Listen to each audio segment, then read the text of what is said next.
কেদারনাথ উঠবে liner lipstick সব পরে বলে বাবা বারণ করেছে সেজে গুজে উঠবে না, সাজলে গুজলে সত্যি পাবো, এনার্জি পাবো। হায় হর মহাদেব, কেমন আছেন সবাই? আগেই বলে দিচ্ছি ভিডিওটা একটু লং হতে চলেছে। আগের ভিডিওতে বলেছিলাম যেহেতু কেদারনাথ ট্রেকিংয়ের ভিডিও আসছে, তো এটাই কেদারনাথের ভিডিও। বাইরে যেহেতু ঠান্ডা পড়েছে, একটু ভালো করে রেডি হয়ে নিতে হবে। তো আমরা এখানে রেডি হয়ে নিচ্ছি। ট্রেকিং করব যেহেতু, সেহেতু ট্রেকিং শু পরতে হবে। শু পরে, জ্যাকেট পরে, টুপি পরে আমরা এখানে রেডি হয়ে আয়নার সামনে দাঁড়িয়ে দুজনে টুইন্স, আমরা দুজনে টুইনিং করেছি। হর হর মহাদেব, হর হর মহাদেব, হর হর মহাদেব। তো বাবার নাম দিয়ে বেরিয়ে পড়েছি। আর তারাগুলো দেখে মনে হচ্ছিল অনেকটা কাছে চলে এসছে। হ্যাঁ, যেহেতু আমরা অনেকটাই ওপরে, সেই কারণে। আর এটা ছিল আমাদের হোটেল যেখানে আমরা স্টে করেছিলাম। আর এই হচ্ছে আমাদের গাড়ি। আমরা এখন গাড়িতে বসে রাস্তা দেখতে দেখতে, লোক দেখতে দেখতে যাচ্ছি। আর এখানে অনেকেই দেখছি এখান থেকে ট্রেকিং শুরু করে দিয়েছে। ফার্স্টে বুঝতে পারিনি যে কেন, তারপরে বুঝলাম যে সামনে অনেক জ্যাম, সেই কারণে সবাই গাড়ি দিয়ে নেবে এখান থেকে হাঁটতে শুরু করে দিয়েছে। লাস্টে আমরাও তাই করেছিলাম। তো এটা হচ্ছে রেজিস্ট্রেশনের লাইন, অনেক ভিড়। তো আমরাও রেজিস্ট্রেশনের লাইনে দাঁড়িয়ে রেজিস্ট্রেশন দেখিয়ে তারপর আমরা সামনের দিকে এগিয়ে যাচ্ছি। এখান থেকে ট্রেকিং শুরু না, আপনারা হয়তো ভাবছেন শুরুটা এখান থেকে, বাট না। এখান থেকে এখন 1 কিলোমিটার হেঁটে যেতে হবে, যেখানে গাড়ি আছে। তো গাড়ি করে আমাদের গৌরীকুণ্ড পর্যন্ত ছেড়ে দেওয়া হবে। এখান থেকে 1 কিলোমিটার হাঁটতে হয়। আর কিছুদিন আগে যে কেদারনাথে ল্যান্ডস্লাইড হয়েছিল, তারই কিছু আপডেটস। ওইখানটাতে হয়েছিল ল্যান্ডস্লাইড, দেখছেন কতটা ধস নেবে নিচের দিকে চলে এসছে। আর এই যে ব্রিজটা, এই ব্রিজটার পরেই দেখবেন গাড়িগুলো লাইন দিয়ে দাঁড়িয়ে থাকে। এই গাড়িগুলো গৌরীকুণ্ড পর্যন্ত যায়। তা আমরাও গাড়ি করে চলে এসেছি গৌরীকুণ্ড। এখান থেকে হচ্ছে ট্রেকিং এবার শুরু। আর এই যে পিট্টু, যারা ছোট বাচ্চারা, বয়স্ক মানুষরা, তারা পিট্টু করে যেতে পারেন, যারা হাঁটতে পারেন। আর আমার শরীরটা খুব খারাপ ছিল, আমি বুঝতে পারছি না যে আমি ঠিক মতো উঠতে পারবো কি পারবো না। আর এই যে গৌরীকুণ্ড, ডান দিকে নিচের দিকে গেলে গৌরীকুণ্ড আর একটা গৌরী মাতার মন্দির, আর বাঁদিকে সোজা বাবার মন্দির, যেখান থেকে যাত্রা আমাদের শুরু। এই যে শ্রী কেদারনাথ ট্রেকিংয়ের মানে যাত্রার এটা হচ্ছে গিয়ে গেট, যে তুমি বাবার কাছে যেতে চলেছ। হ্যাঁ, এবছর দেখছি প্রচণ্ড বেশি ক্রাউড ছিল, অনেক লোকজন ছিল।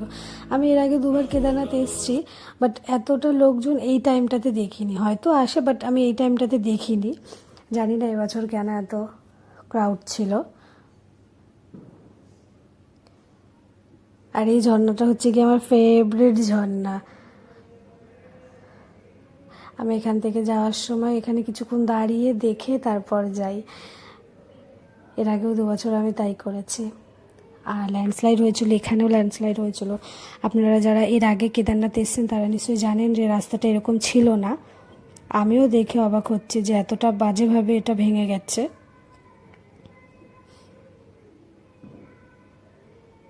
এই যে এখন রাস্তাটা ওপর দিয়ে করে দিয়েছে, বাট রাস্তাটা সোজা নিচ দিয়ে ছিল। আর রাস্তাগুলোর প্রচণ্ড বাজে অবস্থা, প্রচণ্ড। আমি শুধু ভাবছি যারা ঘোড়া করে যাবে তাদের ভয় লাগবে, বা ঘোড়াগুলোকে নিয়েও ভাবছি, যারা ঘোড়ায় বসবে তাদের নিয়েও ভাবছি। আর আমরা চলে এসেছি এখন ভীমবাল্লি। আমরা ট্রেকিং শুরু করেছিলাম 8টা দিয়ে, আর ভীমবাল্লি পৌঁছে গেছি আমরা 11টা নাগাদ। হ্যাঁ, অনেক তাড়াতাড়ি, জানি না, বাট আমার মনে হয়েছে অনেক তাড়াতাড়ি। এখানে এসে আমরা এখন খেয়ে নিচ্ছি কিছু, অনেকটা হেঁটে এসছে, কিছু খাইনি। তো এখানে আলুর পরোটা আর আচার এটা এখানে এটাই খায়, আমি জানি না, বাট একটাই খায়। খেয়ে আবার এগিয়ে চলেছে। আবার কিছুটা ভীমবেলির পরে আবার এই রাস্তাটা আবার ভাঙা। ভাঙাটা এমনি এমনি তো হয় না, বাট তাও রাস্তাগুলো দেখে একটু খারাপ লাগছে, মানুষগুলোর কথা ভেবেও খারাপ লাগছে, আর ঘোড়া পিট্টু পালকি যারা নিয়ে যায় তাদের কথা ভেবেও খারাপ লাগছে। বাট উত্তরাখণ্ডের কাজ খুব ফাস্ট, এখনও দেখতে পাচ্ছেন কাজ হচ্ছে। আশা করছি তাড়াতাড়ি নেক্সট ইয়ারের মধ্যে কমপ্লিট হয়ে যাবে রাস্তাগুলো। আর ভীমবালির পরে একটা ব্রিজ পড়ে, এই ব্রিজের অবস্থাটাও বাজে, খুবই খারাপ। আগে এই ব্রিজটার সামনে কি সুন্দর সুন্দর ফটো উঠতো, কি সুন্দর ভিডিও উঠতো, বাট ব্রিজটা এখন পুরো ভেঙে গেছে। যারা আগে এসছেন তারা জানেন যে কেমন ছিল ব্রিজটা আর এখন কেমন হয়ে গেছে। তো এগিয়ে এসছি ব্রিজ দিয়ে, আর ওটা হচ্ছে শর্টকাট, এটা হচ্ছে রাস্তা। তো আমি বলবো কেদারনাথ যারা যাচ্ছেন একদমই শর্টকাট নেবেন না, শর্টকাটে বেশি কষ্ট। আপনারা হয়তো ভাবেন যে শর্টকাট তাড়াতাড়ি চলে যাওয়া যাবে, বাট না, ওটা অনেকটা উঁচু হয়, আরও বেশি কষ্ট হয় শর্টকাটে। আমি লাস্ট 2 ইয়ার শর্টকাট নিয়েছিলাম বলে আমার আরও বেশি কষ্ট হয়েছিল। আর আমি এখানে একটু নাটক করতে করতে আর ঘোড়াগুলোর জন্য তো রাস্তায় চলাই যাচ্ছে না। আর এই যে সেই রাস্তা ভীমবাল্লির পরে, ভীমবাল্লির পর থেকেই তো আসল খেলা শুরু, আবে তো শুরু হুয়া হে। এখন আমি একটু একটু যাচ্ছি আর নিচের দিকে তাকিয়ে তাকিয়ে ভাবছি আমি এত রাস্তা পার করে এসছি, এতটা রাস্তা যাচ্ছি আর ভাবছি হ্যাঁ পেরেছি। চাইলে আমি সব কিছুই পারি, শুধু করি না। তো আমরা এখন কিছু খাওয়ার জন্য দাঁড়িয়ে পড়েছি। তো এখন আর পরোটা খাচ্ছি না, এখন কিছু স্ন্যাক্স, মানে এখানে ছিল আলুর পকোড়া, আমার দেখি ইচ্ছে করলে, এমনিতে আমি একটু ফুডি, আবার দেখি খেতে ইচ্ছে করলো, তাই জন্য বললাম এখানে দাঁড়িয়েছি, খেয়ে দিয়ে আগে চলো তারপর হাঁটবো। তো খেয়ে আবার চলে এসেছি হাঁটতে হাঁটতে, অনেকটা উঁচুতে উঠে পড়েছি এবার। এখান থেকে দেখাচ্ছিল আর 3 কিলোমিটার।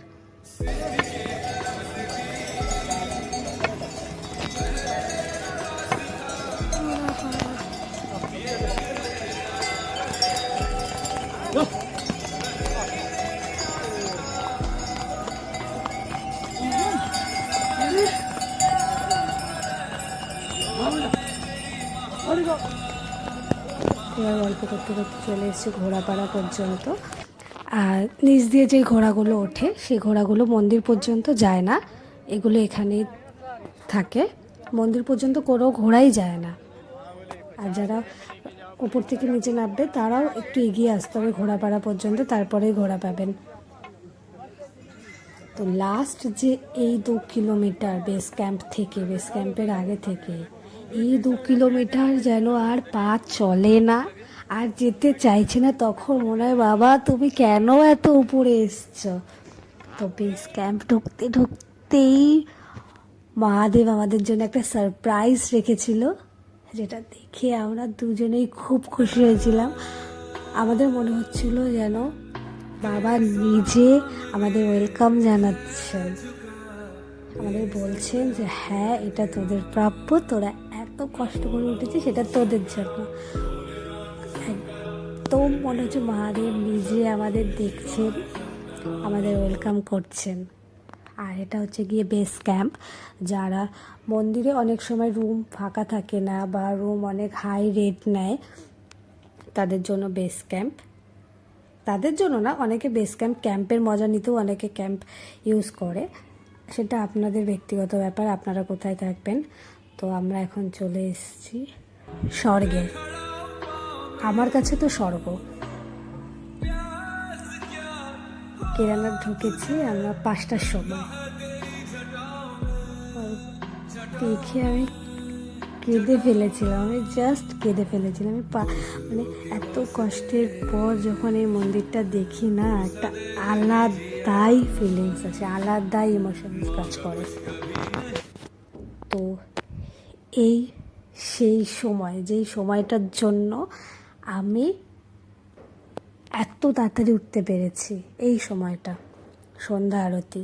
আমি লাস্ট 2 বছর যখন কেদারনাথ এসেছি আমি একবারও সন্ধ্যা আরতি দেখতে পারিনি, কারণ আমি একবার 8টার সময় উঠেছিলাম, একবার 9টার সময় উঠেছিলাম। বাট এই বছর আমি বাড়ি দিয়ে ভেবে এসেছি আমি তাড়াতাড়ি উঠবো আর সন্ধ্যা আরতি দেখবই, যদি বাবা চেয়েছে। আমি চেয়েছি, আর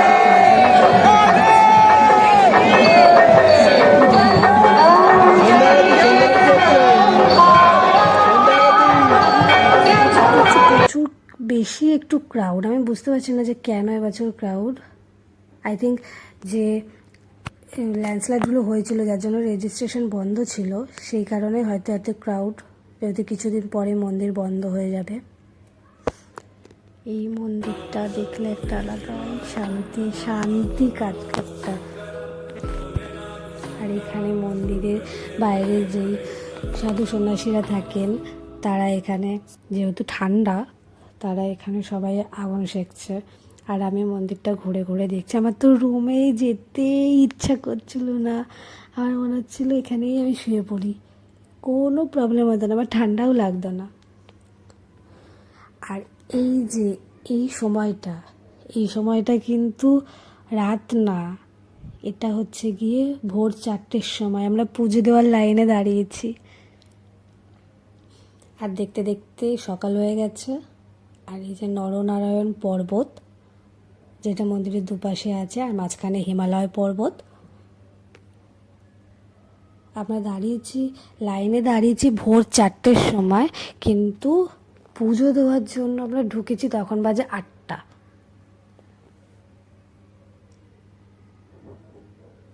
আর ভেতরে ঢুকে যেহেতু আমাদের ভেতরে আমরা জানি যে মন্দিরে ফোন অ্যালাউ করে না, সেই কারণে ভেতরটা দেখাতে পারলাম না। পুজো দিয়ে এবার আমি মন্দিরের পেছন দিকটা চলে এসেছি।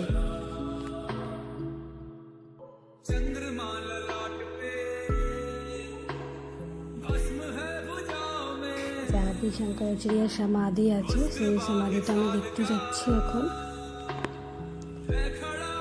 এটা অনেক কিছু লেখা আছে হিন্দিতে, আমি হিন্দি পড়তে মতলব সংস্কৃত আমি পড়তে পারি না, তোমরা পড়ে নিও। আর যারা যারা পড়তে পেরেছে আমাকে একটু কমেন্টে বলো প্লিজ। আর এই যে আদি শঙ্করাচার্যের সমাধি। আর আমিও চলে এসেছি আবার ওপরে। আর মন্দিরের পেছনে যেই শিলাটা আছে, এই শিলাটার নাম আমরা সবাই জানি ভীমশিলা। আর সেটা কিসের জন্য ভীমশিলা নাম হয়েছে বা এটা কি যেন মন্দিরের পেছনে এসছে, সেটা আমরা সবাই জানি, সবাই না হোক কিছুজন জানি। তো মন্দির দেখে এখন আমরা আবার নিচের দিকে নামার জন্য চলে এসেছি। আর ওই যে বাবাকে লাস্ট দেখে নিলাম, বাবাকে বিদায় জানিয়ে এগিয়ে যাচ্ছি। আর এখানে রয়েছে বাবা ভৈরবনাথ। আমরা জানি যখন মন্দির বন্ধ থাকে 6 মাস, তখন বাবা ভৈরবনাথ নিজে মহাকালের পুজো করেন। তো সেই গল্প অন্য কোনো ব্লগে শেয়ার করব। আমি এখন নিচে নেমে চলে এসেছি গৌরীকুণ্ডের দিকে। আর ভিডিওটা যদি ভালো লাগে লাইক, কমেন্ট অ্যান্ড সাবস্ক্রাইব করে দিও।